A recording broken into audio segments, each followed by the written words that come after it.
Good morning, everyone. Happy January 17th. It is Martin Luther King Jr. Day, and we are here with Faith.Family.Focus. I am your co-host, Faith Suggs, former Duke women's basketball graduate and currently CEO and founder of my company, Brand by Faith, a social media and digital branding company dedicated to telling the story of our clients.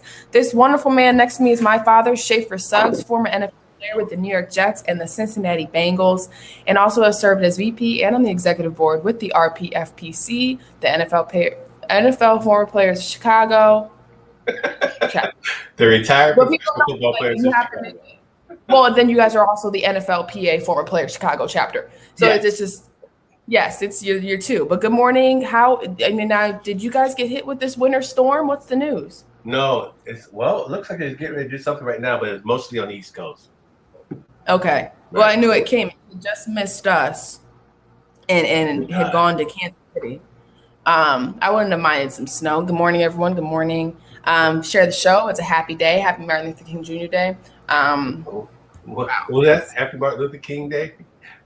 Happy Martin Luther King Jr. Day. It's right on the screen.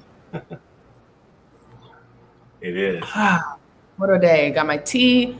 What is new? Have you hitting with a cold front? Like, where are we in January with the weather around the Midwest? Well, I think we're fortunate. We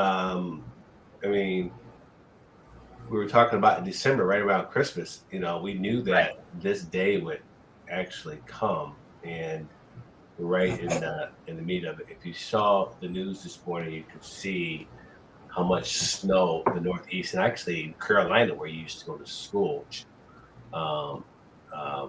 Greensboro, Alabama, the East Coast got really hit hard. So let's pray that some of those people don't get. A lot of it is adapting to the weather if you're not used to it. I was driving on Friday out. I was out for a little while, and it was amazing how many people were in ditches. Well, yeah. Even driving here, we got snow on Saturday midnight and up, right? So it was here when we woke up. And, some people don't know that you can't drive up a hill if you don't all-wheel and four-wheel drive. So you saw a lot of people going up and coming right back down. Good morning. Good morning. Especially if they're in the stick shift, man. That's even more stressful. I'm telling you, people have no idea how to drive in the snow, and that's okay, because I don't think I even know how to drive. I never try to get too cocky with driving in the snow, because you never know. Right. You really don't. Like I was going 10 miles per hour. I wasn't braking. I was keeping a nice pedal. I didn't want to swerve. And now I hit the end of that hill, and I just kept going. Yeah. Oh, no, surrender to the ice. But yeah, I'm a little jealous that would you think this is your cold? We've had some cold Januaries. It's supposed to be 6 degrees here on Wednesday. And every time I think about that, I think about how in Chicago you get that off the lake cold front. The lake effect, yes. Yeah, and I think that I can survive Antarctica. No, you're not going to be able to survive. I know my daughter. I know you in the cold, and you in Antarctica would not. I'm not bad in the cold. I actually thrive in the cold. The only issue is I have cold-induced asthma that we gave us genetically. But no. And I've been watching a lot of documentaries recently. That's why I said Antarctica, because our ice is shrinking and the polar bears are running out of land. But that I think the winter feel, January to February, where there's not a lot of holidays. Of course, there's a holiday on February 3rd, my birthday.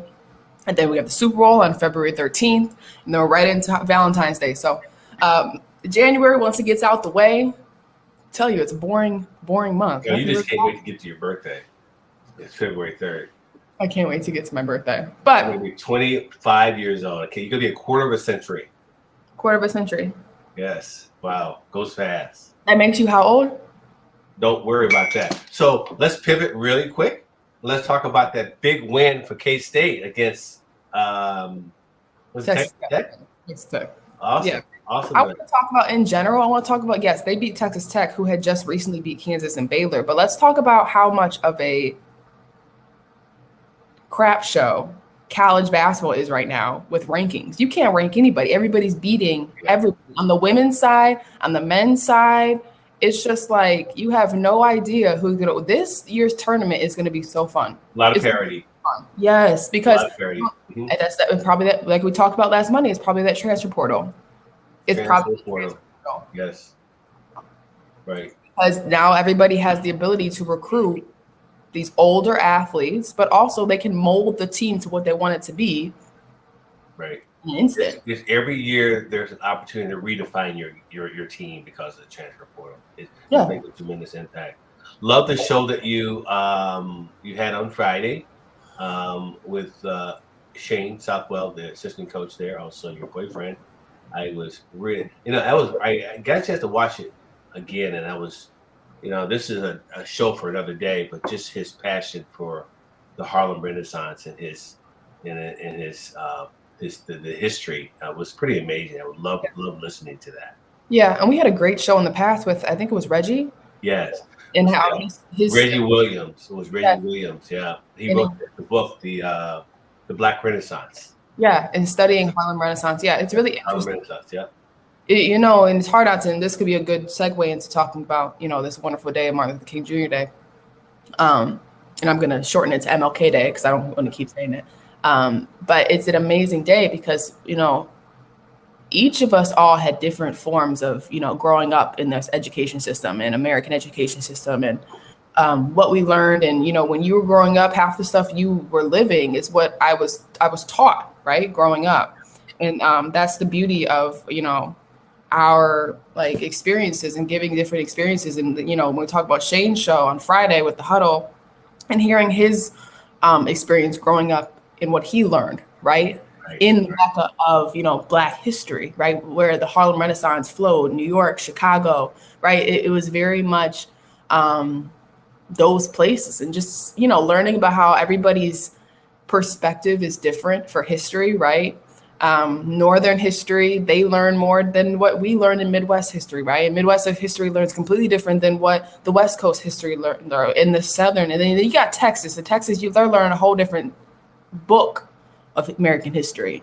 And so it's just amazing when we have guests like that. And we had Reggie Williams, we had Shane Southwell, and we had amazing guests to talk about their own experiences with studying Black history, Black culture, Black language, Black, all the stuff that comes into Black American history. Right. It's very interesting to see everybody's different perspectives and experiences on what American history is through their eyes. And it's just each opportunity you're learning from somebody in some sort of way. Right. No, you're so correct. And it's interesting with the death of the great Sidney Poitier, and he talked about in his documentary his time that he spent and the impact that Harlem had on his life and his acting. So just wanted to kind of share that, in the celebration of Dr. Martin Luther King Day and the impact, obviously, that he's had on all of our lives. But you asked me about the impact that he had on my life, and it was just amazing because I got a chance to see him for the first time. And I always talk about one of my favorite quotes is, "Darkness cannot drive out darkness; only light can do that." And I remember at the age of 13 and seeing him for the first time, I knew that he was truly the brightness for this world, and the impact that he has had on my life was the inspiration that I needed to never allow hate to destroy my dreams. Yeah. And it's interesting and it's beautiful because we'll talk about this as we dive a little bit more into the story. It's just and I have a couple great photos. Here's one thing I love about Martin Luther King Jr. And I find these, but I love finding photos from back during that time period. It wasn't that far ago, right? Well, except it's 2022 now. We blinked and it's already 2022. But finding photos like that back in the day in color, and how in American history, a lot of the civil rights movement that we study and a lot of the Martin Luther King coverage and Malcolm X coverage and, just studying these key leaders in the civil rights movement, they kept it all in black and white. And we know why they kept it in black and white. They wanted to make it seem like it was so long ago, but it wasn't so long ago, right? The civil rights movement basically just happened. And we're still dealing with repercussions and fighting through for justice and peace and equality and equity for all. But finding these photos like this one, in color with his kids, and then it's just so. That's an amazing, beautiful picture. right? It's just so beautiful when you can find them in color. And there were some amazing ones that circled the internet last year, just him and Coretta on vacation, I think in Cuba in color. And those were just so, but this one right here is one of my favorites. Yes, yes, that resonates with me. You get the little baseball bat, teaching his son how to hold the baseball bat. That's great. Yeah. Thank you for sharing that. That's a beautiful picture. Yeah. But, everybody's experience with learning. Good morning, Jealous. Wish we were in Fort Myers Beach. Yeah, I was concerned about him really quick, but we'll jump back on Martin Luther King, but they got really bad weather down to get tornadoes. Well, they have tornadoes in Florida. Yeah. Mm-hmm. It's the end of the world. Hope you're doing okay, Buford. Well, not even that, but that tsunami. I don't know if you saw the tsunami, the volcano that blew up underwater. Did you see that? Mm-hmm. Okay, sorry. It's just so amazing with everything that's going on right now. But good morning, everyone. Good morning, Buford.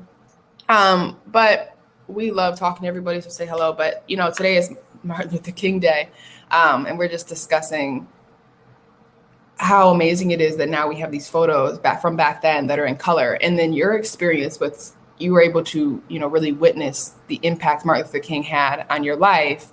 And it was just really amazing to get that perspective, right? You're our own historical book, right? We can bounce ideas off you, can study you, but also my generation now, which is amazing, has found ways to kind of put the message of Martin Luther King and the civil rights movement along with, Malcolm X and other great, amazing Black leaders. And we're able to kind of teach that part of history without making the history compete against one another, which is something that we always want to do, right? We want a good guy and a bad guy. But I think that it's even when we talk about W.E.B. Du Bois, right, in Booker T. Washington, we always want to put these leaders against each other. But it's amazing now in today's society as we're learning more, we're reading more, we're creating more documentaries, and we're studying it more in depth. We're able to kind of really celebrate these leaders the correct way and really teach the next generation. Oh, right? It's my cousin. Good morning. Good morning. And everybody, Buford is doing well. Tornado was 8 miles north. Okay, thank God. For those of you who don't know, Buford is the founder and designer. Sponsor. Thank you. I was kind of the designer, but the sponsor of our Suggs mugs, and he came up with this right here, Suggs mugs. We didn't really have a founder, though. They just kind of came to us. It was a great idea. Good morning, everyone, though. But yes, once again, it is Dr. Martin Luther King Day, an amazing day for us to reflect. So you gave your favorite quote, which is one that everybody uses. I'm not calling your quote basic because it's still a touching, amazing quote, Dad. But this is my favorite word. True peace is not merely the absence of tension. It is the presence of justice. And that one to me is so important, even in today's society, right? Giving all people the access to rights and good health care and non-discriminational work systems. And good morning, everyone. Good morning. I just think that it's just an awesome quote. And feel free to share your quotes, your favorite Martin Luther King quotes along the show. Everyone comment. We really like to hear them. Everyone has a different perspective. Yeah, everyone, if you're viewing, please share your favorite Martin Luther King quote.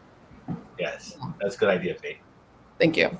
Thank you for repeating me. But yes, that is my favorite one. And you want to know why? Because true peace is not merely the absence of tension. And that's what I feel like that was once the goal, right? In general, we just wanted to have equality. We just wanted the opportunity to even get interviews, right? We wanted opportunity. But now I feel like not only is it's the peace is the absence of tension, what we're seeing is now people are demanding, okay, now we have peace. Now let's get equity and justice for all. Let's get this opportunity. Let's pass these laws. So we're just watching the evolution each year. We get to reflect on Martin Luther King's dream and his story and his life and his livelihood. And it's just amazing how we're doing so.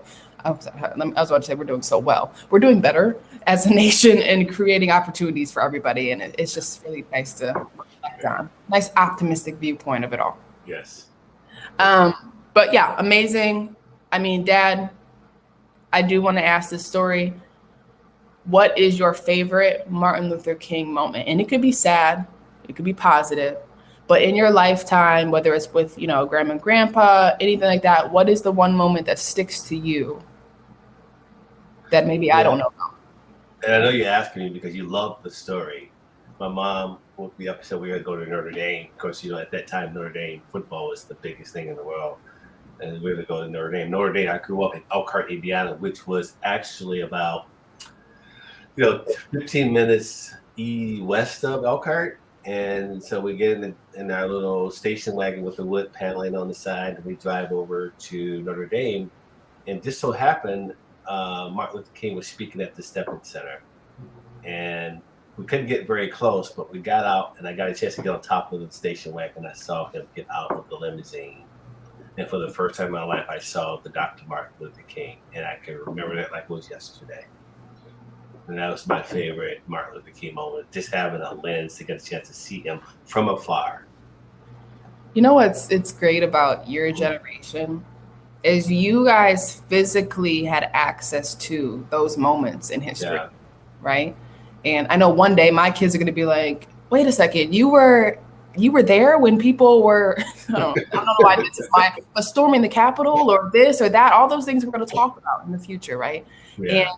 And it's just physically having you here and able to tell those stories is just as impactful as you seeing Martin Luther King on that day. And it's just, we're so lucky to still have that, right? And but it's also perspective. Martin Luther King wasn't that long ago, folks. So you know what? Even more impactful for me is how much you, particularly you, my daughter, even Devin, really embrace those stories. They embrace them. You embrace them.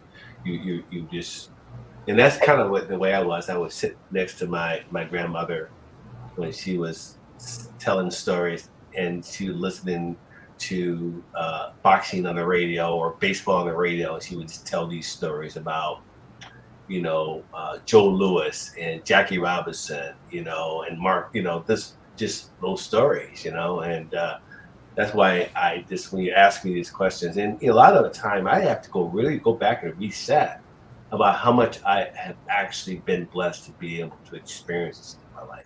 Yeah, you should write it down. I've told you this a million times.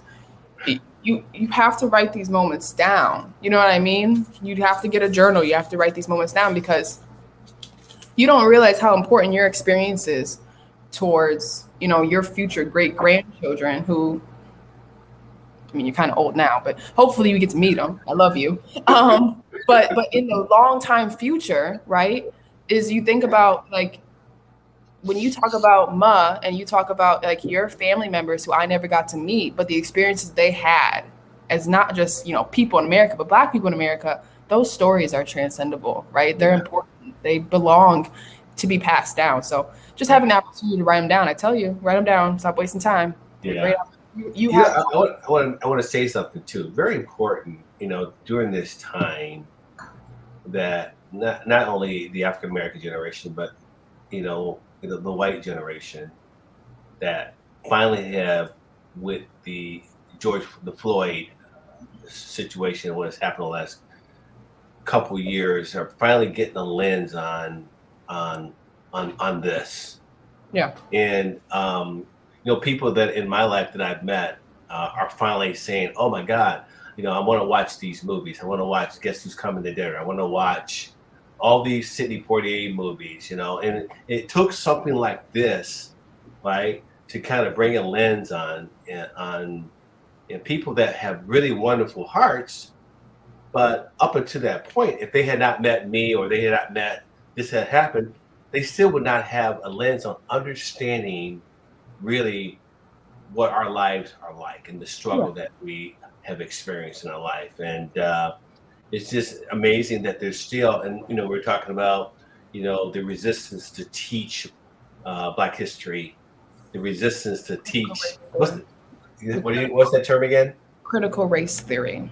Critical race theory is so important, and the resistance to that is just, to me, it's criminal, because it does give all people an opportunity to really see history the way it is. Yeah. And give an understanding of why Martin Luther King's dream is so dang important. Right. Why Martin Luther King's dream was important. Why Malcolm X's voice was important. Right.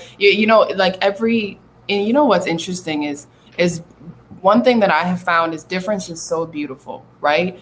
Each difference between each of us individually is something that's amazingly once in a lifetime, right? You're different from me. I'm different from you. I'm different from so-and-so. I'm different from so-and-so. Every person you meet in life, it cannot be just like you. And we should celebrate those differences, right? And so, yes, that's another thing, right? Is it when we learn to embrace difference, right? And understand that difference isn't exactly something we should avoid. You somehow find a way, okay, that affects somebody I love. Let me learn how it affects them. What can I do to diminish the pain? What can I do to diminish discrimination? What can I do? Did I say something wrong? Why did I say something wrong? How did I say something wrong? How can I be educated on what I said wrong, right? And it's not easy for a lot of people because it's hard for us because a lot of people are 45 plus and now learning I was doing things wrong, right? Trust me, every year we learn we did something wrong. Yeah. Everybody. It's the whole part about, first educating, healing, educating, forgiving, and going on, right? So that's the process. The guilt doesn't necessarily have to immobilize you, and because it didn't happen but you're allowing yourself to perpetuate that when you don't acknowledge it and understand it, right? Yeah. So you are doing yourself an injustice, and this is all people. This is not one race. You are doing yourself an injustice by not educating yourself daily. Yeah. Right? If there's something you do not know, learn. Right? It doesn't even have to be about something as influential and impactful as race and culture, ethnicity. It can very much be, when is the last time you read a book? Because what you don't realize is that literature, language, and movie documentaries, they give you a pulse of what's happening around you. Yeah. This is one thing I want to do. A couple years ago, Becky and I actually stopped by Lorraine Motel where MLK was assassinated. What's a real feeling? One of the favorite quotes from him was, "Faith is taking the first step, even when you don't see the whole staircase." Yeah, that's one of my favorites. Good morning, everyone. Good morning. Yes. And that's another thing we talk on, and then eventually we'll transition a little bit into what we're talking about, which is, once again, learning to understand everybody's perspectives and cultures and everything is different, and learning to embrace that for them. Trust me, that'll come up in our next conversation. But one of the things that we don't have to feel the pressure on is you don't have to constantly educate people and correct people and try to walk them through it, right? If you want to, 100%, please do so, right? But also living your life the correct way, right? Stopping injustice, right? Before it has to transcend into a bigger conversation, right? I've been at dinner tables. I've been corrected it with microaggressions. I've had these experiences, but, right? You keep living your whole truth. You keep having these conversations with others who are willing to listen. You keep having, encouraging others to maybe, hey, read this book. I loved this one. Maybe you should like this, right? Or watch this documentary. You might like this. Or watch this movie. You might love it. And let me know what you think about it. Those type of conversations are important. And I think that's the best way to kind of celebrate this day as well. There's a couple great books and documentaries you can catch that'll kind of help you kind of understand not just the impact of Martin Luther King, but the entire impact of the civil rights movement. Right. The 13th was 13th one. Selma is rough. Selma's rough. I don't know if I would have been walking, but Selma's rough. Selma's rough. But that's just one that it's just beautiful to kind of put in front of us something a lot of us didn't get to witness. Well, so your point is Selma was rough. I mean, for even a person, African American, are who we are, to watch that, how difficult it is to watch it. That's what I was talking about. It is really hard to watch. That's what I said. I don't know if I would have been walking. It's just, you don't understand the courage. Like, they knew what they were walking into. That's the most like eye-opening moment of it all, right? I don't know what that is. That's bravery, but that's also sacrifice. That just magnifies the courage and the impact that Dr. Martin Luther King has had on our world, for him to show the world, the sacrifice that we will make, Yeah. Was that that was your favorite, right, too, right? That was Buford's. I really love that one. I love that one. But, a lot of the great quotes come from a lot of his great speeches. And there are a couple books out there that you can read that you can get all of Dr. Martin Luther King's sermons. in. If you guys want to look for them, they're on Amazon. I actually had to tell people about them yesterday. But what a beautiful, it's just a wonderful, loving day. And what a great segue, because I do want to talk about, one of the things you can do today, when we talk about Martin Luther King, one of the things that we're learning in the year of 2022 is that everybody's opinions are different, right? Everybody has a different perspective, right? And what we're learning in 2022 is how to move around everybody having an opinion, everybody having a different perspective, everybody with a different criticism, right? We all have different status quos, right? And I think that it's hard. It's probably harder than it once was, because now, because of freedom of speech, because of social media, because of, just blatant, everybody has a podcast also, right? Everybody can voice their opinions. Everyone can voice their perspective. And it's a good segue to transition into a topic that is full of everybody has their own opinions and their own perspectives. One thing that came to my mind when I was thinking about this topic is I was watching TV and I was watching, everybody, like I said, has a talk show. I don't know if it was Get Up or one of the First Take, one of the two. And they were talking, it was right before the bowl games were happening for the football NCAA championships. And all these bowl games are coming, right? And we're starting to see these seniors and juniors opt out of playing in the college football playoffs, their bowl games, whatever it is, last game of the season. Why do they do that? Because you have the opportunity to get hurt in these games, right? And what is on the other side of that game? The NFL draft, right? Your next steps, millions of dollars, signing bonuses, right? Endorsements, even though you could get endorsements at NIL in college. All this is on the other side of those games, right? So we're going to take it back in this discussion. So historically, what all of you don't know is the All-Stars. Dad, you can give us a little perspective on this, but there was an All-Star game back in the day, 1970s, that area. Well, 1940, it started from 1940 to the last game, 1976, and it was when the Super Bowl champs and the college All-Stars played. And so that was one of the bowl games that I got a chance to play in, and it was the biggest game. And, the game was actually played at Soldiers Field, and the one year that the college All-Stars actually won the game was against the Packers. And I remember Vince Lombardi being very upset, but I got a chance to play. And unfortunately, it happened to be the last game I ever played for a couple of reasons. One, the game rained out, as you will see. And two, one of the reasons that the game was not as popular because a lot of the college football players decided they didn't want to play because they didn't want to get hurt. Right. Because why would you not want to get hurt? You don't want to jeopardize the money that you make in the NFL, right? So, right. I actually have the video of, and you can kind of give us your memory of this, and I thought this would be cool for some of our viewers. This is the final part of the game at Soldier Field. You can see it's raining. And now Gaines is in there with Tommy Raymond. This is Raymond. And you see the Pittsburgh Steelers at this time. Terry Henry in the game. There I am, number 35 to the right. Rocky Blyer. Is that Rocky Blyer? No, it's not. Say you can count how far away it is by the number of seconds it takes to get here. That's the rain. It's coming down in sheets. It's unbelievable. All-Star game. This is the college All-Star game in 1976 on July 23rd. Our producer. And so tell me how you got selected for this game. The best college players in the country will play this game. You play the college All-Stars. So it was an honor. Third down and 4. So these are you're playing against. So here's the play right here. And he dribbles butt off. Picked off. Picked off there by number 35, Schaefer Suggs.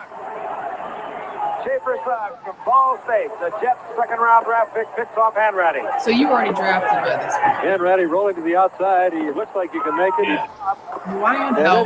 Why in heck were you guys playing this game? And Suggs is right there to make I'm sorry, this is an amazing opportunity. You look awesome. It's not the right number.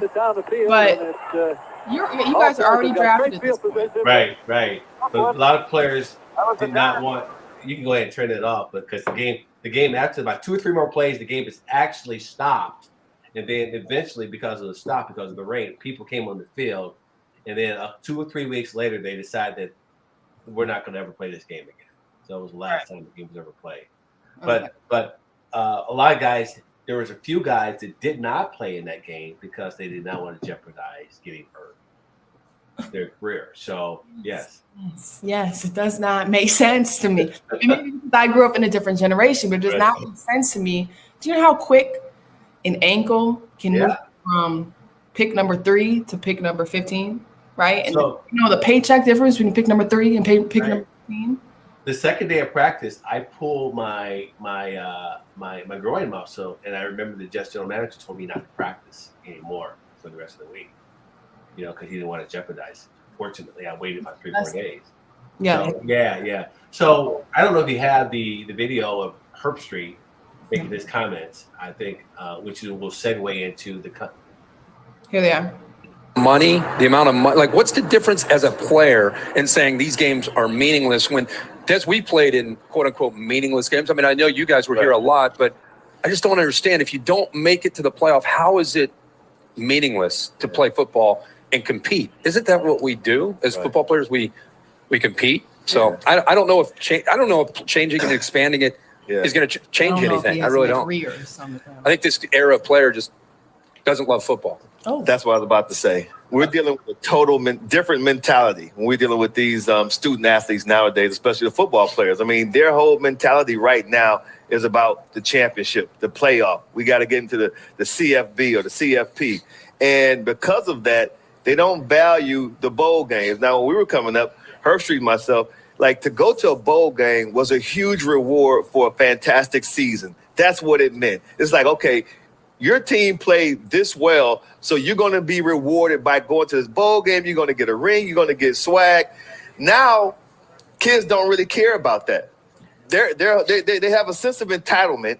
And it's like, if we're not going to the one that matters, then, it just doesn't have as much value to them as it did us growing up. I think I got a lot to say. You know what, Faith? It just baffles me. It just baffles me that these and you know what? Both of those announcers play football. I don't understand it. Not being able to understand that it's a different day. Economics are so much different. I just struggle with it. I'm really so glad that you pivot toward this topic, because it shows you how different the players and the opportunity the players have. And we still have announcers that just don't get it. Don't get it. They don't get it. That's all. Same announcers that said these kids shouldn't get paid for NIL. Exactly. Right? These are the same announcers probably said to take out the transfer portal. Here's what I took. I wrote notes down because that's the first time I actually really watched it. I only had bits and pieces through Twitter when I saw it. And please, everyone, give me your thoughts on it as well, because I may be wrong. I may be biased in my generation, but I don't think I am. First, he said, in our generation, going to a bowl game was, a great thing. First of all, do you know how many bowl games are there now? Yeah, there's a down the street bowl game. There's a around the blocks bowl game. The Doritos, the Tostitos, the 7-Eleven bowl game. Okay, there's more than 15 bowl games probably, right? Everybody gets a bowl game. Okay. In my time at Duke, actually, Duke football got 2 bowl games, 2 or 3. And you don't have to necessarily have a successful season to be in a bowl game anymore. How was Rutgers in a bowl game this year? How were they in a bowl game? So the point is lower than 5th. Yeah. So I get it. Okay, so here's what I want to say about the bowl game situation. Yes, you're correct. Going to a bowl game wasn't a major honor during the time you played. It's not anymore. Okay? It's not, right? It's very much stemmed around probably financial and economic growth for the universities, right? I guess we can say it's viewership for players who want to get to the draft, but they don't have enough film. Cool. And it's also a game for the seniors who maybe didn't get to play for 4 years. Now the seniors are going to go get picked number 6 in the NFL draft and get a signing bonus, probably $1.2 million. Okay, it's not that. It's no longer a sense of honor. It's more kind of like, hey, we get this 100%, but your generation made it. So there were 15 to 20 bowl games for these kids to get an opportunity. Like I said before, Rutgers should not have been in a bowl game this year. That's and this is no like shots at Rutgers, but it's shot at the fact that we don't have the bar high enough for bowl games. Right. So let me say this: that one kid that plays for Rutgers and has a chance to play in the NFL draft, why would he play in that meaningless game? Right. But and Rutgers is playing in that game because they're going to get a lot of money from NBC, ESPN, right? Man, do people know how much these? Okay, you get a lot of money when you get to play in a bowl game, and that's why we created the bowl games, right? All of this is a business. It's for economic growth of the university or organizations. The money goes in the coaches' pockets. If a coach gets into a bowl game, they get a bonus, people, right? Each person on staff in their contract has it. If we make a bowl game, we get a bonus of $25,000. $50,000, $5,000. And this is not just football. This is college basketball as well. You make it to the tournament, you get a bonus. Each level you get in the tournament, you get a bonus. And the bonus keeps getting bigger, just like in the NBA. Do the players get a bonus? The players do not get a bonus, but they get a swag bag. That's what he said. They get a swag bag. Right, a swag bag. Secondly, this is watch. A watch. First of all, I have like 70 watches from the NCAA tournament that don't click. That don't work. I don't even know where the windup is. Secondly, he says that they don't love football. Oh, okay. This is a I can't even comment on that. This is a statement I say on many occasions, right? Who are you? And this is me and you too. Nobody is all high and mighty enough to tell another person how they feel. We don't have that unless we are God and Jesus Christ. We cannot genuinely see the soul of another person. So how are you going to decide that those kids don't love football? And here's the thing. Okay, they don't love football. Maybe a couple of them don't. I'm sure there are a couple of them don't. They went to play at Rutgers because they got to play two sport athletes, right? Whatever. Okay, you created the bowl games for them to go to. Like, you created the bowl game for these kids that apparently don't like football to go to and play. For your entertainment, for your amusement, for you to be able to sit up there on Saturday game day and get paid. Okay. So for them to say that, it goes back to this conversation of what this all about is how do we define toughness in today's sports arena, right? Because basically what he's saying is they're soft, right? We did it better. We did it. Right? We did it better. We love football more. We love sports more. We sacrificed more. Well, trust me, Schaefer Suggs' generation probably thinks you guys are soft. And they sacrificed more. And they hit harder. And the rules were tougher. Right? Each generation is going to think they did it better than the next generation. Right? We look at Charles Barkley continuously says these players couldn't play during our time period because we were overly physical. Right? And then you got Bill Lambier who says, are you kidding me? Chuck, come down here. Right? And then you have Bill Russell, and they're saying Bill Russell wasn't great because Bill Russell did everything. We do this, right? We do this as competitors, right? Because we want our level of play to always be the highest level of play. That keeps us relevant. It keeps those men on the panel relevant, right? When we played in a bowl game, we did this. Guys, it's okay. Scoot over. The game is evolving. The game is changing. You provided 25 plus bowl games. It's okay, right? It's okay. And just because they don't want to play in a bowl game, and now we're finally getting to the point of it all because I'm very upset about this. But now that we're getting to the point of all, just because they don't want to play in the bowl game does not mean they don't love football. Matter of fact, I think it means they love football more because they want an opportunity to play for the 3.5 average years in the NFL. Thoughts? Yeah. Very good point. What do you think? I from your age, from your generation, from how you played football, what do you think? Well, it's very different. You know, when I played, it was an honor to play in the All-Star games because it was the important game that you needed to bring your draft value up. It was very different. Right. the purpose of the game, because we didn't have combines. You know, so if you were invited to a bowl game, you got a chance to be looked at by coaches. So the East West Shrine game, the Senior Bowl, the Hula Bowl, the All-Star game was played after all that. After you were drafted. Right, it was like right after you're drafted, which isn't allowed. They don't do that. Yeah. So, but there was so many reasons why they stopped, because one place they want to, you know, but those All-Star games, the Rose Bowl was very different. The Cotton Bowl, there was only 4 or 5 major bowl games, and they were very different. You know, the economics were not, the branding was not, none of that existed. Right. For maybe the guys, maybe. Right. So now, it's interesting enough, you talk about this. My senior year, people know this. You know, I decided not to play basketball my senior year because I wanted to focus on football. I got a chance to play in the Senior Bowl. In the Senior Bowl, we actually got $1,500, and I played in it. And I came back, and I decided I wanted to play basketball. And everybody was like, "Oh, great, you play football."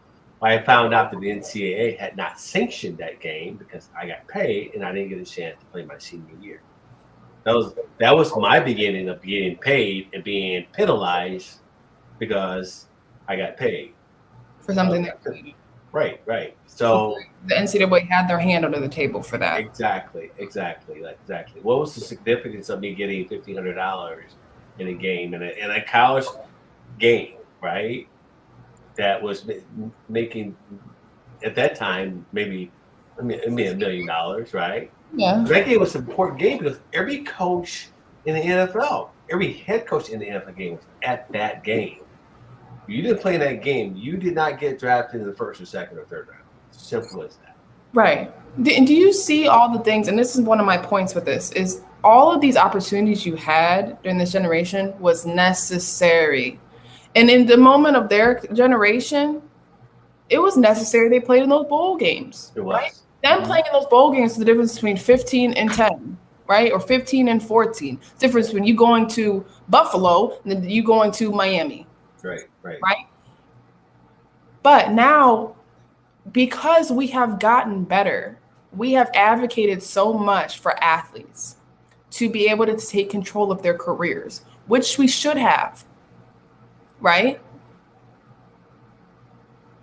It's not possible for them to have that pressure on them unless it's ultimately necessary, right? The quarterback at Alabama, let's go back to Jalen Hurts. Let's go back to that time period. Let's go back to those quarterbacks coming out, right? They played in those games because it was a national championship, right? That makes sense, right? It don't make sense to go play in the Tostitos Bowl. It does not make sense. You go and play in the Tostitos Bowl, your first catch, whatever, roll your ankle. Turns out you pulled the ligament and it has to have surgery and you're out for 6 months. What are you missing? Combine. What are you missing? Millions and millions of dollars. That's what you're missing. What are you missing? Key moments in your developmental career to get you from NCAA football to professional football, which is one of the most cutthroat sports in America. So let me share something with you, Faith. The technology, the recruiting, the visibility that these college coaches have on college athletes right now is even before those bowl games, these players know where they're going to go. So already knowing that you're going to get drafted, why jeopardize that opportunity? Knowing that he's projected to go number 2 in the draft. Okay, unless it's a national championship game, right? You know, but if it's not, if it's one of those games that are not, even, you know, you got to make a business decision, and that's the difference. It's a business decision now. It's a business decision, and that's what I want to talk about is where does the term toughness lie in college sports and sports in general in today's society, right?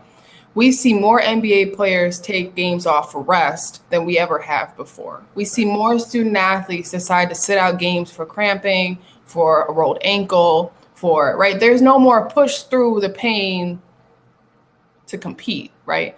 Because if it's not logical pain, we're not doing it, right? Because now not only are we looking at it as a business decision, we're looking at it, and am I going to be able to walk up my steps in 20 years, right? Am I going to be able to pick my kids up? Am I going to be play basketball in the driveway?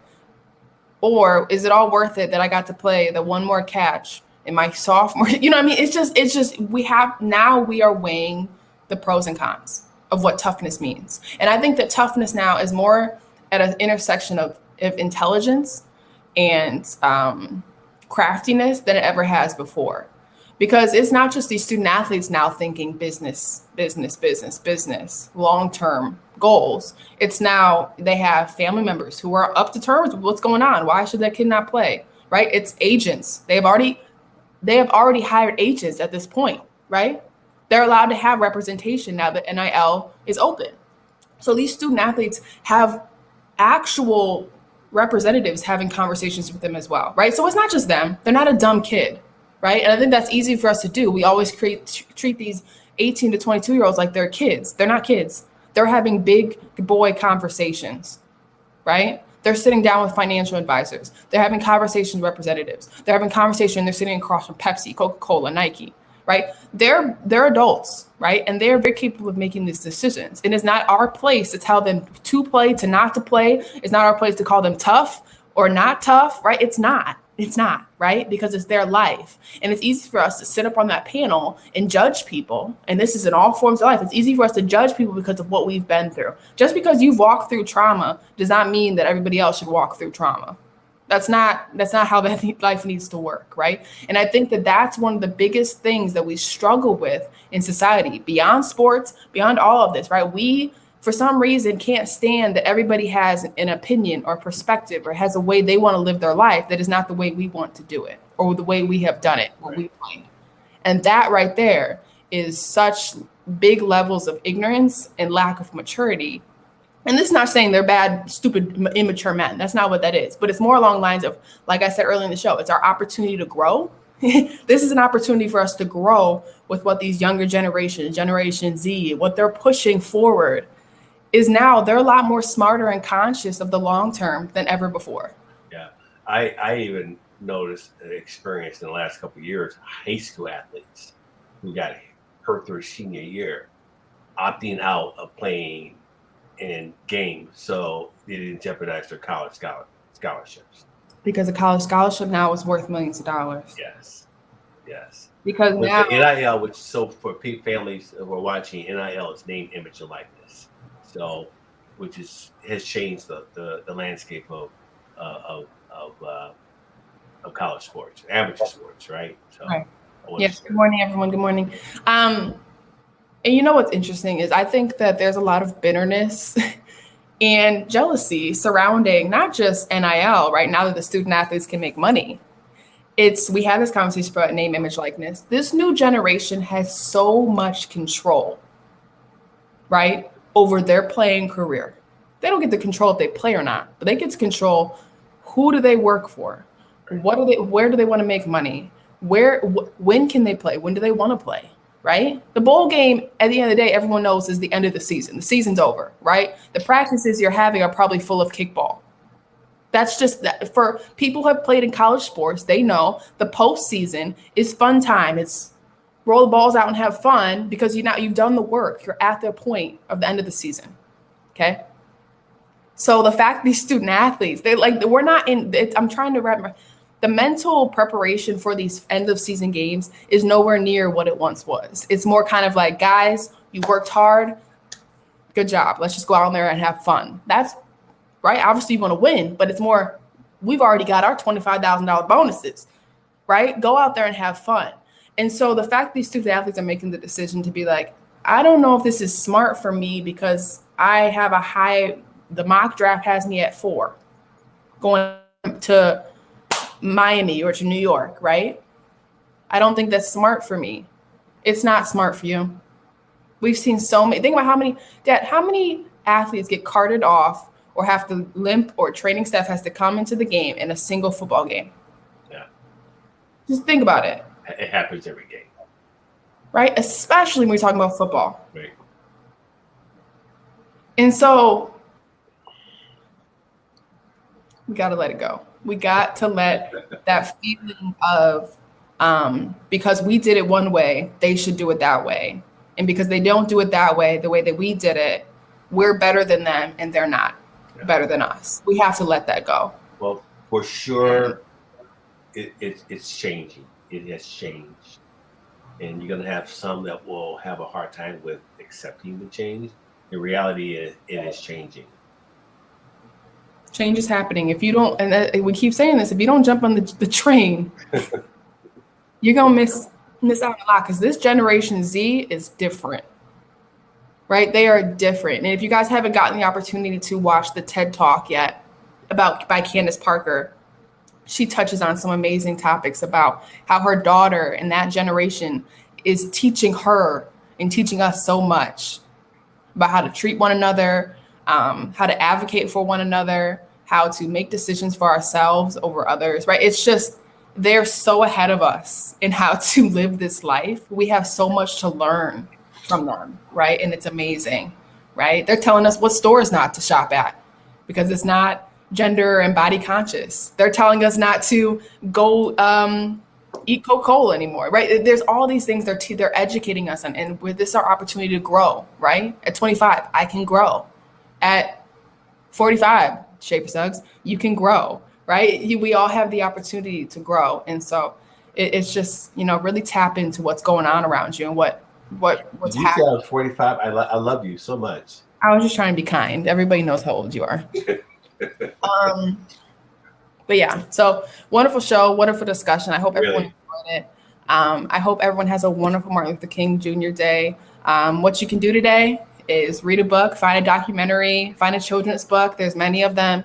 Read them to your kids, read them to your family members, give someone a call, have a good discussion. So many things we could do. Yes. So everyone, welcome. Thank you again for joining us at Faith Family Focus. Once again, we use our faith and our stories to strengthen the family core of those around us. And of course, our slogan: let go, let God, let go, let faith, and let go, let love. And officially, we have a new top 25 rankings for NCAA men's basketball. So everyone go check that out. It's very interesting. See you guys soon.